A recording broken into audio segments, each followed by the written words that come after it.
Hello students, welcome to Stenobuddies. The dictation will start in 5 seconds.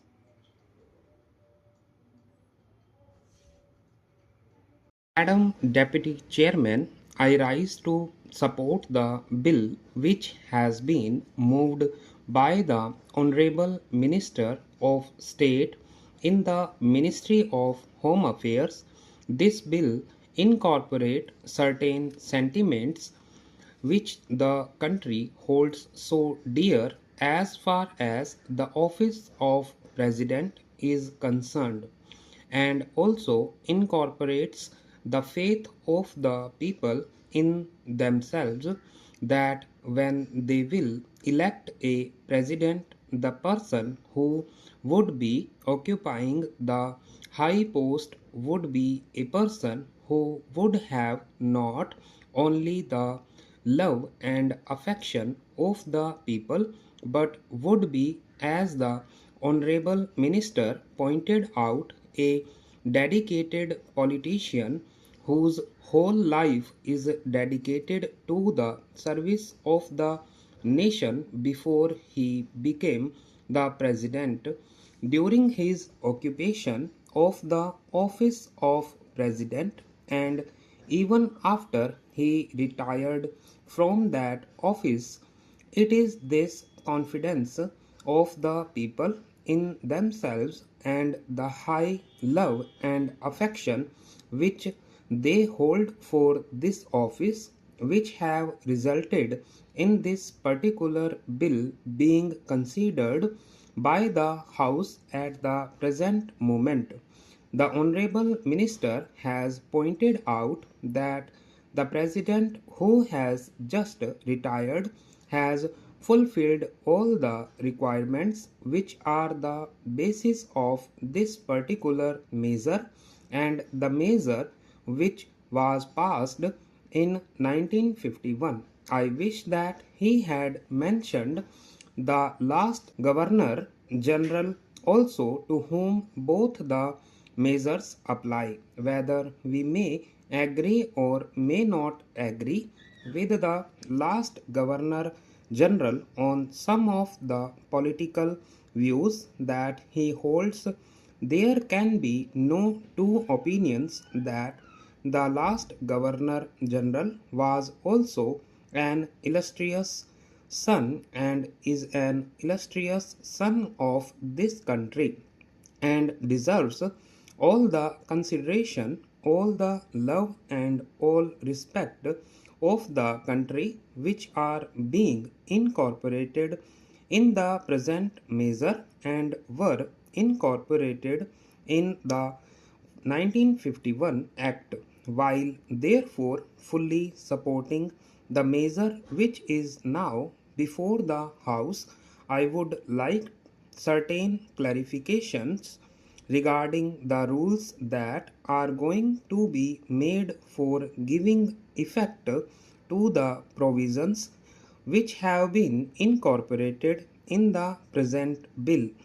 In the statement of objects and reasons, we are told that a person holding the high office of president has, even after retirement, many public calls on him, and it is therefore considered desirable to provide him with secretarial staff. It is further stated that the bill provides for a staff which may be engaged for the president.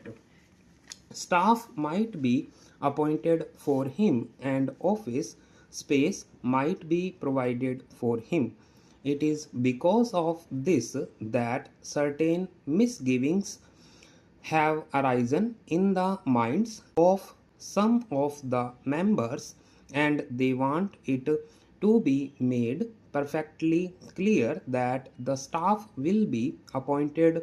not only for the ex-president but will be appointed by the ex-president, and it will be his wishes and his desires that will be taken into account when a particular person is being appointed. Also regarding the office which is engaged for him, his wishes should be taken into account so that he knows what would be a convenient place for him and he may to get that place. Another reason for insisting on what I consider to be an important detail is that if the government appoints the staff for the ex president, then automatically they become government servants because they have been appointed by the government. It may be that in the rules a clarification might be attempted whereby they may be exempted from some of the service conduct rules which are applicable to normal government servants. But even there, it will be much better that this should not be left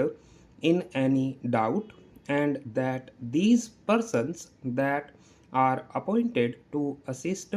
the ex president in his secretarial task are appointed by the ex president himself. They would be the staff of the ex president and would not be appointed by the government for the ex president and would not be government servants. This point ought to be made quite clear so that the ex president has got all the right of determining the service conditions of the people appointed by him, of course, subject to the overall limit which has been provided and to my mind rightly provided in the bill. Within that overall limit, perhaps it will be much better to leave the rest of the matter to the president himself so that we may also express our further confidence in the President to the effect that he would utilize it with discretion and with all sense of responsibility and fair play and taking into account the interests of the public and of the public exchequer too. Another point which also needs some clarification is regarding the payment to be made for the secretarial assistants and for the secretarial staff. Normally, government rules require that whenever any such demand is made on the public exchequer or on the